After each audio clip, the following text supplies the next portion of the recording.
Hello Monster Gardeners and welcome back to the TESTLAB.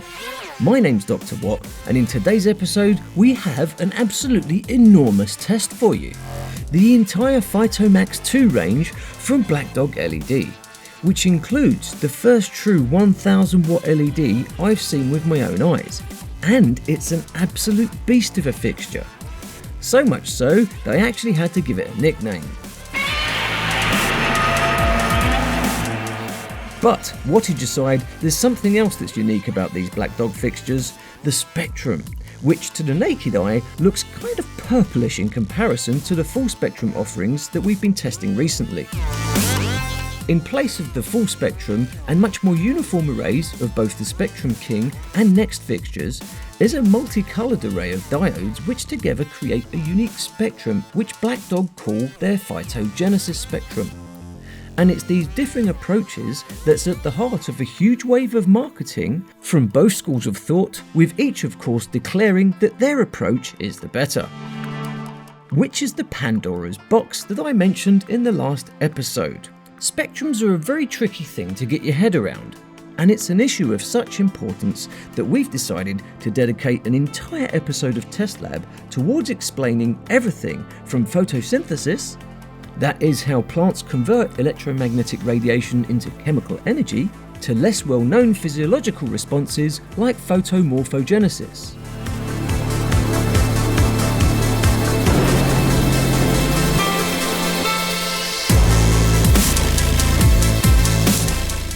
But for this episode, our focus is going to remain on completing the LED packaging overview from last episode's dive into white LEDs.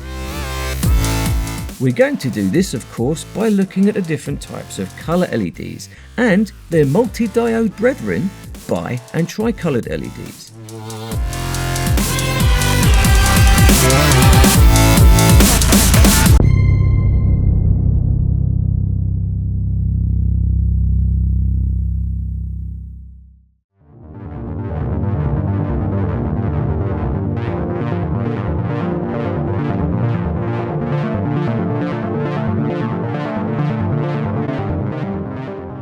Most individually coloured LEDs are pretty much identical in structure to their full spectrum brethren.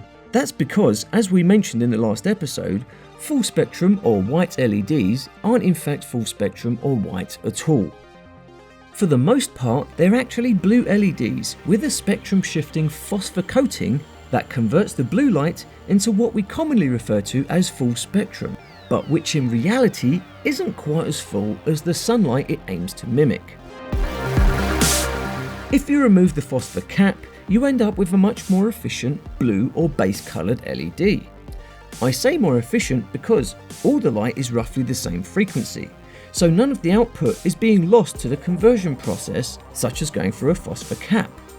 This means that pretty much any type of white LED package can also be used for a coloured LED. The phosphor cap is the main difference. And this is generally the case with fixed spectrum LED grow lights like the Blackdog. But what about tunable spectrum LEDs? Well, in principle, these spectrum shifting grow lights are not all that different from fixed custom spectrum lights. If you look at the Blackdogs closely, you can see the spectrum is produced by a number of different coloured LEDs, similar to many of the tunable units. The prime difference is the addition of power controller chips. These power controller chips control each bandwidth of light, or individual coloured array, and allow them to be made brighter or dimmer in comparison to the other LEDs. This modifies the total combined output of the entire array, and so despite the starkly different appearances of the full spectrum lights versus the custom spectrum grow lights, the technology behind them remains remarkably similar at the device level. So really the differences between custom, tunable and white light grow lights are down to what type of diodes are being used and in what form of packaging. Like I said at the beginning of this LED journey, the devil is in the details, especially when it comes to getting a solid understanding of how LED is reshaping the marketplace. And with every technology generation, LEDs become cheaper to make and therefore cheaper to buy. So expect the flood of new LED players to become a tsunami before long. And it's this fact that's been driving the development of our testing this season. Grow lighting is already complicated enough without a technology-driven marketing war. But seeing as none of us have any choice, we'll be here to give you a solid understanding of what your money can buy. But before we get on with the test, there is just the small matter of the multicolored LEDs I mentioned earlier. These sorts of LEDs are usually called bi- or tricolored LEDs, but in reality they are in fact 2 or 3 different colored diodes in the same package, and depending on the color of the diodes, they are more than capable of creating white light in the same manner as an LED television. That is by mixing red, green and blue. But you could theoretically put just about any color of LED you like in these packages, so why isn't anyone using that approach? Well, thinking back to the age-old adage that complexity breeds unreliability, these multi-diode LEDs have power controllers in each package in order to control the flow of power to each colored diode, which in turn also adds to the cost. So the easy answer is that they're just too expensive and potentially unreliable for use as grow lights. But as LED technologies mature and get cheaper over time, perhaps someone will give it a try, if indeed they haven't already. That about wraps up the technology briefing of LEDs and LED packaging for now. Yes, they are a complicated subject. All you need to do is remember that there are different types of LED for different types of situation. First, isolate what you need, then look for the LED that fits that need. But what about the PHYTOMAX-2s? What devices do they use? Hopefully you'll recognise our high power friend, the chip on board, which isn't surprising considering the amount of power I expect these PHYTOMAXs to put out. What is surprising is this little bad boy here. This, to me, looks like a UV diode. And flicking through the spec sheet, I suspect I'm right. Bloody hell, quick, go to the test tank, get me protective sunglasses. Remember, these Blackdogs use the Phytogenesis custom spectrum that Blackdog have developed themselves. This spectrum spreads from 365 nanometers up to 750 nanometers. So the Phytogenesis spectrum includes a chunk of UVA and infrared. So it's much broader than PAR. Perhaps as a consequence of fixtures like these Blackdogs, a new lighting standard called PBAR, or Plant Biologically Active Radiation, was published by the American Society of Agricultural and Biological Engineers in August 2017. It sets a new standard that takes into consideration more than just the photosynthetic reactions of PAR. It includes frequencies of EM radiation that plants also react to, including ultraviolet and infrared. It starts at 280 nanometers and runs all the way through to 800 nanometers. That's a big chunk of UVA and UVB and a large slice of infrared too. We'll be discussing this development in the next episode where we talk about plant physiology. But if you don't want to wait and aren't afraid of a little bit of science, then have a look at this standard for yourself. However, be warned, you'll have to pay $61 to take a look. For now, let's just see how the PHYTOMAX-2s perform in our tests. It took a great deal of head scratching over which of our multi-level tests we should use for each of these 5 fixtures, but in the end we broke it down by wattage. So, the 200 and 400 watt versions are being tested on our 4x4 grid test at the 12, 18, 24 and 30 inch heights. That means the 600, 800 and 1000 watt versions are being tested on the larger 5x5 grid at the higher 24, 30, 36, 42 and 48 inch heights. As is customary, we'll be collecting all of the conditions data that was present during each of the tests, plus all of our usual metrics like the canopy average for each height, the uniformity ratio, and of course a cost analysis using the TX score we introduced in the last episode.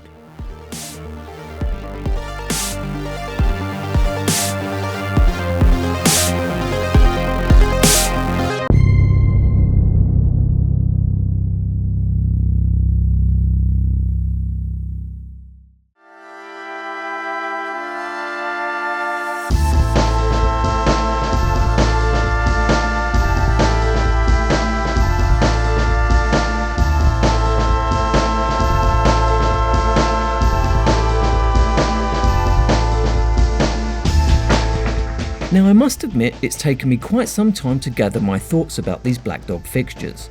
They really are like nothing else I've tested to date in the TESTLAB.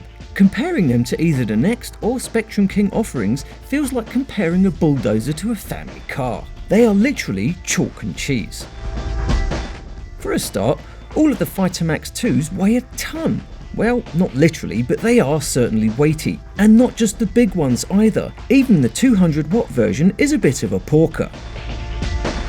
But why are they so heavy? To paraphrase a slightly more famous British televisual host than I, power!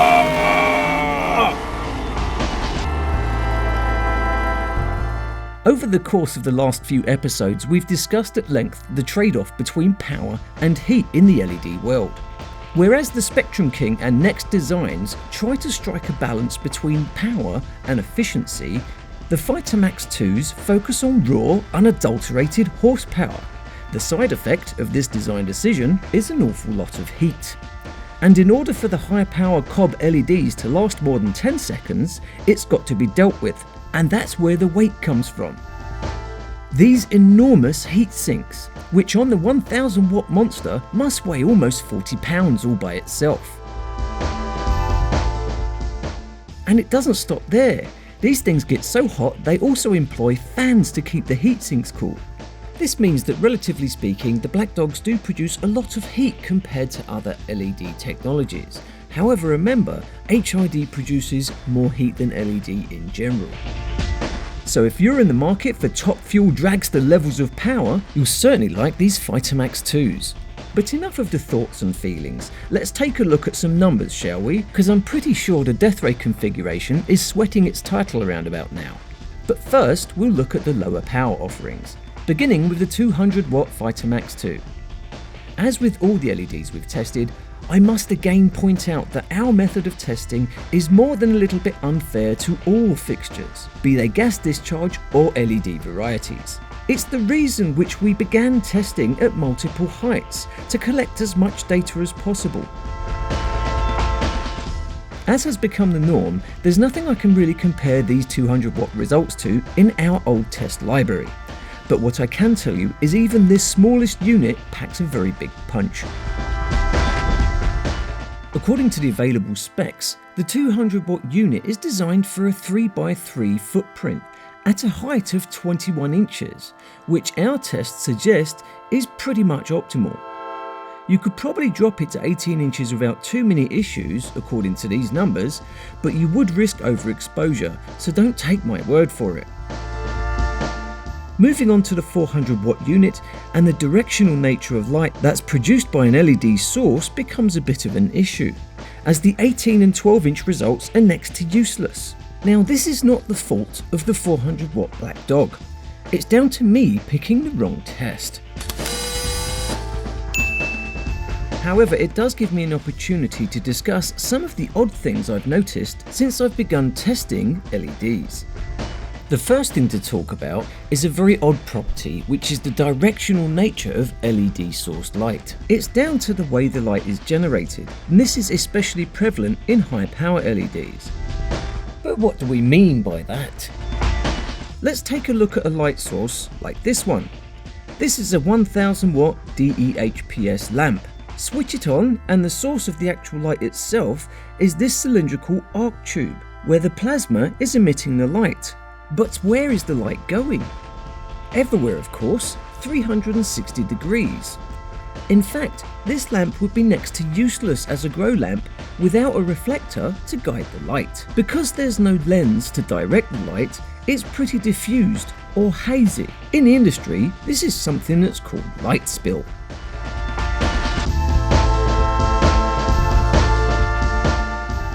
LEDs are a very different proposition to HID lamps. Remember that the HID's arc tube emitted light everywhere? The diode simply can't. In order not to instantly melt down, it has to be attached to a heatsink of some kind to evacuate the heat it produces. That means that only one side of the diode can in fact emit light. So already the light has to be from a 180 degree field instead of the 360 degrees of emission that an HID bulb has. Now secondly, in addition to only emitting light from one side of its surface, the package the diode is mounted in usually includes a tiny reflector cup to maximise efficiency. This in turn means that every packaged diode is already a form of directed light. This is why LED fixtures generally don't have or need big reflectors, and also why they don't exhibit much light spill. The third big difference is more of an issue to do with high-powered fixtures and our expectations of them. But before we look at the 800 or 1000 watt PHYTOMAX-2 bone crushers, there's the little matter of the 600 watt version.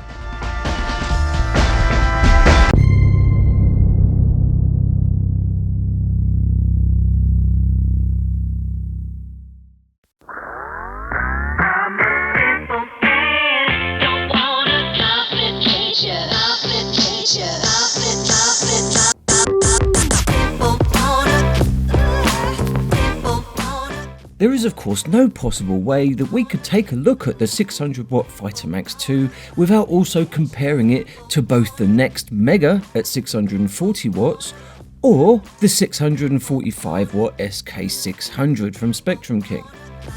Looking at their results in the same frame of reference does little to actually explain the differences between these three. The next Mega uses a lower power but lots of LEDs approach to making light. The fixture's both very light and rack mountable and puts out good numbers, but it is a different way of gardening. This is a low proximity fixture suggested to be hung at sub 24 inches.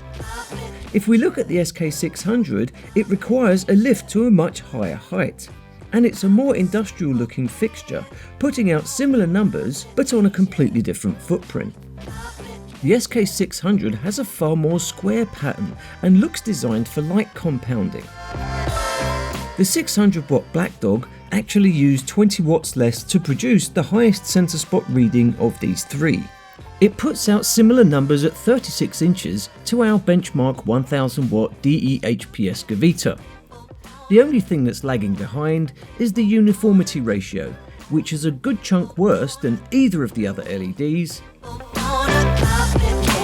And of course the Gavita has one of the lowest uniformity ratios at 2.1. But uniformity aside, that is an awful lot of ppfd for the wattage. So how does it all stack up after 3 years? Here's our 3-year all-in cost chart with costs rising to the right and the canopy average rising on the vertical axis. If we take a look at our benchmark Gavita and then look at the 600 watt PHYTOMAX-2 at the same 36 inch height, it stacks up very well. If we throw up the next Mega, both the Gavita and Blackdog look a bit deficient. But that's because the Mega is a low proximity design and so needs to be hung below 24 inches, which gives it excellent numbers, but which requires a change in gardening style compared to these others. The SK600's results were taken at 30 inches, as they were nearly identical to the Blackdog's at 36 inches, but it runs much cooler. As you can see, over the course of 3 years, there's not much to choose from between these four, so really, it's down to the spectrum. The question is the PHYTOMAX spectrum worth the premium in cost? As I can't grow, I can't answer that question for you. But from an economics perspective, the SK600 is a compelling case. In addition, eagle-eyed viewers will also note that the SK600 got dropped $200 recently, most likely as it was getting pretty long in the tooth. However, that makes the financial argument almost too good to be true. And of course, this still doesn't factor in things like light compounding, which I'm sure Gavita would be very quick to point out, because the same engine, the 1000 watt DEHPS bulb, also powers the death ray configuration. So where on earth is all that light going? However, if we're being honest here, you don't really care about light compounding.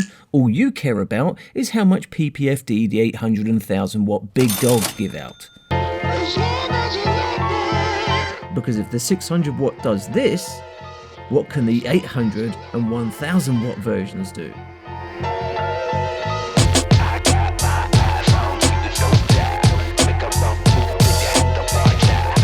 Beginning with the 800 watt, the answer is that these big dogs put out big numbers. At the same 36 inches, the 800 puts up a canopy average of over 433 micromoles of ppfd, at the same uniformity ratio as the 600. But as we look at the higher elevations, the numbers drop quite quickly. If we then take a look at the 1000 watt version of the PHYTOMAX-2, finally something beats the death ray configuration's 538.8 canopy average. At 36 inches, the 1000 watt PHYTOMAX-2 has a canopy average of 581.9, with a uniformity ratio of a respectable 4.8. However, there is an issue. The center reading here is 1141.5 micromoles. That's about 250 to 300 micromoles higher than any plant can really handle. And seeing as these are grow lights, if you can't grow under them, they're pretty much pointless. So we need the 42-inch samples. But as soon as you raise the PHYTOMAX-2 up beyond 36 inches, its intensity drops away until at the same 48-inch test height as the death ray configuration, there's no real comparison. So strictly speaking, whereas the PHYTOMAX-2 1000 does have the highest canopy average we've recorded to date, it is obvious that if we tested the death ray configuration at the same 42 inches and 36 inches, it would comfortably beat the max attack Blackdog. So that means that for now, the death ray configuration keeps its title as the most powerful thing we've tested. When we then look at the TEAC numbers, we also find that there's a very high price to these high power LEDs. The 800 comes in at $4,369.96 over the course of 3 years, and the 1000 comes in at $5,309. That's an awful lot of money. But wait a minute, what's going on? Aren't the 1000 watt death ray configuration and the 1000 watt PHYTOMAX-2 making the same amount of light?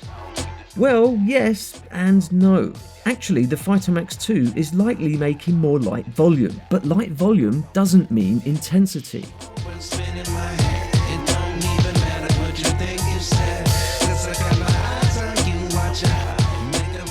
LED is in fact a different type of light altogether. To explain this, we need to touch on something which physics calls the inverse square law, but which I've most commonly heard called light throw. In relation to light intensity, the inverse square law states that the intensity of light radiating from a point source is inversely proportional to the square of the distance from the source. In non-science speak, that means that if you double your measurement distance from a source, you will only receive 1/4 of the energy, or power. The further away from a light source you get, the more quickly the intensity drops. So, the results from our data mean the LED light isn't as intense as the HID light. It uses the same power, yes, but the light generated by the two light sources is different. To explain this, let's take a look at our DEHPS arc tube again and think about how it works. The reaction that's sustaining the light that's coming from here comes from the 1050 watts supplied to it by the ballast. That means that every photon that comes from inside here was generated with 1050 joules of energy. In the Blackdog, the 1050 watts is broken up amongst the 420 diodes that create the light in that fixture. If you do some quick math, 1050 divided by 420 is 2.5 watts. Now, on the Blackdog website, they claim to use 5 watt LEDs that combine to create 2100 LED watts. Now, I only measured between 1050 and 1085 watts on our test rig, and just to be clear, I have absolutely no idea what an LED watt is, but those are just the details. The bottom line is that even a 5 watt LED source produces light of around 5 joules per second in nature, and that simply cannot travel as far as a photon created from a 1050 joule reaction. So whereas LEDs are quite comparable to HID lighting, up to say 36 to 40 inches from the source, beyond that, the type of light they make puts them at a disadvantage. This means that as long as there are greenhouses and high ceilings, high intensity discharge lighting is going nowhere. That's at least for the time being. As I mentioned before, LED is a very fast developing technology, so there's nothing to say that the efficiency won't continue to increase up until the point where the efficiency matches the sheer intensity of a gas discharge bulb. But we're not quite there just yet, and there are a couple of other technologies on the horizon that hope to steal LED's thunder. Do you remember LEP? Well, keep an eye out for its new cousin, HEP, high efficiency plasma. So what have we learned from this test? Well, firstly that Blackdog make mind-blowingly powerful LEDs that aren't cheap, but cost is a relative thing. If you can make the economics work on these big fixtures, then perhaps their PHYTOMAX spectrum is worth the extra cost to you. And finally, we're hoping you noticed that not all light is created equally. 1000 watts in does not mean the same amount of output on the other end. Different methods of producing light mean different types of light. The question, which is better, is the wrong way to think about it. Each type of light will grow plants according to the way it was designed to be used. What you need to answer first, before looking at any grow lights, is what sort of growing style will I use? And then shop lights accordingly. So that about wraps things up for this episode of TESTLAB. There's just a few housekeeping issues. Don't forget to subscribe if you haven't already to ensure you get every episode of TESTLAB and all the other great shows on the Monster Gardens channel. Make sure you cyberstalk us on either our Facebook or Instagram accounts. But for here and now, that's all we've got time for. My name's Dr. Watt, and I'll see you next time on the TESTLAB.